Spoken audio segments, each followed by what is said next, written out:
నమస్కారం అండి. నేను మీ doctor Nandi Rameswararao, founder and CEO of realtor oxygen. I'm back with one more video. అందరికీ థ్యాంక్స్ చెప్తున్నాను, ఎందుకంటే మీ రెస్పాన్స్, మీ కామెంట్స్ బాగున్నాయి. ఇలాగే మీరు స్పందిస్తూ ఉండండి. మేము ఇంకా ఎన్నో వీడియోలు చేయాలని మాకు స్పందన, స్ఫూర్తి వస్తుంది. ఈరోజు చాలామంది మిత్రులు ఏమడిగారంటే, సార్ ఈ గవర్నమెంట్ మారినప్పుడల్లా మేము చాలా కన్ఫ్యూజన్లో ఉంటున్నాం, చాలా డౌట్స్ ఉంటున్నాయి. ఇప్పుడు కేసీఆర్ గారు ఉన్నప్పుడు, అంతకుముందు చంద్రబాబు నాయుడు గారు, రాజశేఖర్ ఉన్నప్పుడు ఒకలా ఉండేది. కేసీఆర్ గారు వచ్చారు ఒకటి అయింది, ఇప్పుడు రేవంత్ రెడ్డి గారు వచ్చారు, రేపు ఇంకొకరు ఎవరో వస్తారు. అసలు మా రియల్ ఎస్టేట్ ఇన్వెస్టర్స్, కొనుగోలుదారులు, బయ్యర్స్ తాలూకా పరిస్థితి ఏంటి? ఇన్వెస్టర్స్ మేము కన్ఫ్యూజన్లో ఉన్నాం. అంటే పాత గవర్నమెంట్ తీసుకున్న పద్ధతిని కొత్త గవర్నమెంట్ ఫాలో చేస్తుందా, చెయ్యదా అనేది ఒక పెద్ద $1 billion question. Yes, it's very important topic అండి. ఎవరు అడిగారో వాళ్ళకి కృతజ్ఞత తెలుపుతున్నాను. ఎందుకంటే పాత గవర్నమెంట్, కొత్త గవర్నమెంట్ వాళ్ళకి పొలిటికల్ పార్టీస్కి ఉంటుందండి. పబ్లిక్ అనేది గవర్నమెంట్. పాతది కొత్తది అనేది పెద్ద డిఫరెన్స్ ఉండదు. యాజ్ లాంగ్ ఏ పాత గవర్నమెంట్ తీసుకున్న రూల్స్ పర్ఫెక్ట్గా పబ్లిక్లో యాక్సెప్టెడ్ అయ్యి హిట్ అయితే, సినిమా హిట్ అయితే, సినిమా ఫ్లాప్ అయితే అట్లానే ఉంటుంది, సేమ్ అంతే. ఇక్కడ ఏమవుతుందంటే పాత గవర్నమెంట్ తీసుకున్న రూల్స్ కొన్ని డెఫినెట్గా కొత్త గవర్నమెంట్ ఫాలో చేయాల్సిన అవసరం ఉంది. కాకపోతే నేను అంతకుముందు కూడా చాలా వీడియోస్లో చెప్పాను, ఏదైనా కానీ రూల్స్ అనేది అబ్రప్ట్గా మార్చేయలేరండి. ఇప్పుడు కొన్ని ఫైన్ ట్యూనింగ్ చేస్తారు. మార్చడం వేరు, అంటే రద్దు చేయడం వేరు, షిఫ్ట్ చేయడం వేరు అని ఫార్మాసిటీ విషయంలో మాట్లాడడం, అదేవిధంగా ధర్నీలో మాట్లాడడం. సో నేను అనేది ఏంటంటే పాత గవర్నమెంట్ తీసుకున్న రూల్స్ కొత్త గవర్నమెంట్ ఫాలో కాదు అని చెప్పడానికి ఎక్కడా కూడా హార్డ్ అండ్ ఫాస్ట్ రూల్ లేదు. అట్లానే చెయ్యాలని కూడా రూల్ లేదు. బట్ 90% గత 20-30 ఇయర్స్లో చూసుకుంటే, ఇప్పుడు చంద్రబాబు నాయుడు గారు ఏ పాలసీలు పెట్టారో, రాజశేఖర రెడ్డి గారు ఆ పాలసీలు కంటిన్యూ అయినాయి. రియల్ ఎస్టేట్ అదేవిధంగా దూకుడు ఎక్కడా ఆగలేదండి. సో 90%, 95% మార్చరు. ఎక్కడైనా హియర్ అండ్ దేర్ మార్చాలంటే, ఇప్పుడు మన మెట్రో కొద్దిగా అలైన్మెంట్ చేశారు మీరు చూసుకుంటే కనుక. అట్లానే ఇప్పుడు హెచ్ఎండిఏ పరిధి పెంచారు, ఉన్నదాన్ని ఏం తగ్గించలేదు వాళ్ళు.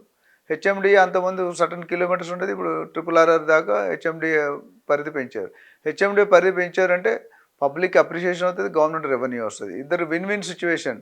అంటే ఇది ఎట్లా అంటే ఒకడికి లాభం ఒక నష్టం కాకుండా రెండు విధాలు. ఇప్పుడు మీరు చూసుకుంటే చాలాసార్లు చెప్పాను, సిటీలో ఓట్లు కాంగ్రెస్ పడలే, ఓన్లీ టీఆర్ఎస్ పడ్డాయి. కానీ అవుట్ సైడ్ ఓట్లు కాంగ్రెస్కే పడ్డాయి, టీఆర్ఎస్కి పడలేదు. ఎందుకు? సిటీ డెవలప్మెంట్స్తో పబ్లిక్ వర్ హ్యాపీ నాకు తెలిసినంత వరకు. సో అందుకనే ఓట్లు వేసి వాళ్ళు ఉంటే బెటర్. కానీ టీఆర్ఎస్ చేసిన ఒక డ్రాబ్యాక్ లూపోలు ఏం కనుక్కున్నారంటే, మిగతా సిటీలను అంత పట్టించు, హైదరాబాద్లో కూడా వెస్ట్ సిటీకి ఇచ్చినంత ప్రాముఖ్యత లిటిల్ బిట్ సౌత్కి ఇచ్చింది, ఈస్ట్కి నార్త్కి ఇవ్వలేదు. అదేవిధంగా బియాండ్ అర్బన్ ఏరియా, సబర్బన్ ఏరియాలోనూ దాన్ని అట్లానే రూరల్ ఏరియాస్లో పెద్ద ఫోకస్ చేయలేదన్నారు. సో ఇప్పుడు ఏం చేస్తున్నారు, కొన్ని రూల్స్ మార్చారు అనేది దానికంటే దాన్ని ఫైన్ ట్యూన్ చేసి, రిఫైన్ చేసి మోర్ పబ్లిక్ అఫోర్డబిలిటీ కొనుక్కునేటట్టు ప్లాన్ చేస్తున్నారు. సో అది మనం గమనించాల్సిన పాయింట్ ఏంటంటే, సో గవర్నమెంట్ నాకు తెలిసి 90% మార్చరండి. వాళ్ళు తీసుకున్న రూల్స్ అబౌట్, ఇప్పుడు RRR ఏం మార్చలేదు, జస్ట్ అలైన్మెంట్ మార్చారు, కొద్దిగా వేగవంతం చేస్తారు. పాత గవర్నమెంట్కి కొత్త గవర్నమెంట్ తేడా ఏంటంటే, పాత గవర్నమెంట్ సెంట్రల్ గవర్నమెంట్తో పొత్తు సరిగ్గా లేక కావాల్సిన నిధులు ఎక్కువ రాలేదు అనేది అపోహ పబ్లిక్లో ఉంది, అందుకని వ్యతిరేకత పెరిగింది.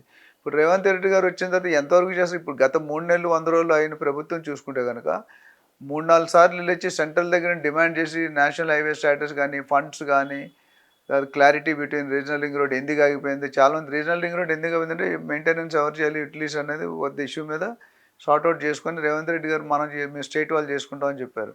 అట్లా కొన్ని ఇష్యూస్ని సెంటర్తో కోఆర్డినేట్ చేసుకొని దాని కనుక చేసుకుంటే మాత్రం డెఫినెట్గా ఉంటుంది. సో నాకు తెలిసి రేవంత్ రెడ్డి గారు వచ్చిన తర్వాత మేజర్ రూల్స్ ఏమీ మార్చలేదు, పాలసీస్ ఏమీ మార్చలేదు.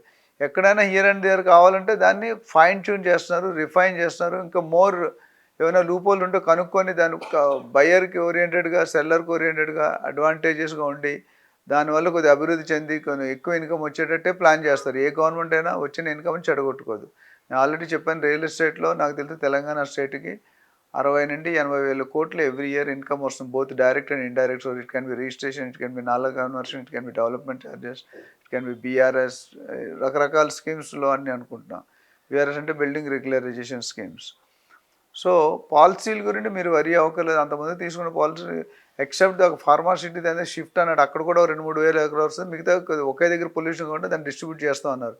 దానికి తప్ప నాకు తెలిసి గత 3 నెలలు 100 రోజుల్లో మేజర్గా పాలసీ ఓరియంటెడ్ డెసిషన్స్ ఏమి తీసుకోలేదు.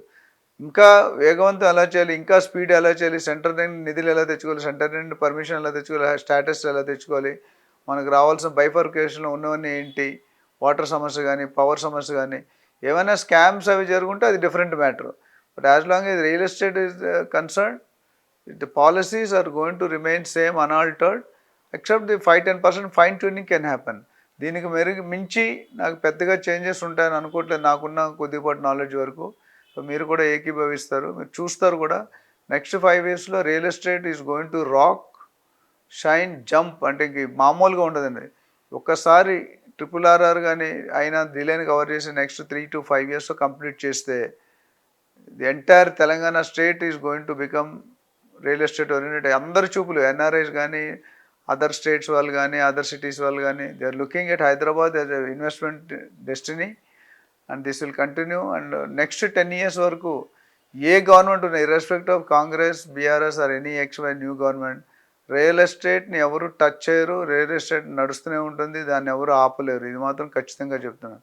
సో దీని మీద మీకు మరింత వివరణ ఏదైనా కావాలనుకుంటే కింద స్క్రోల్ అవుతున్న నెంబర్ని సంప్రదించండి. మీకు మరిన్ని డీటెయిల్స్ చెప్పి మీకు సాటిస్ఫై చేస్తాం. Thank you very much.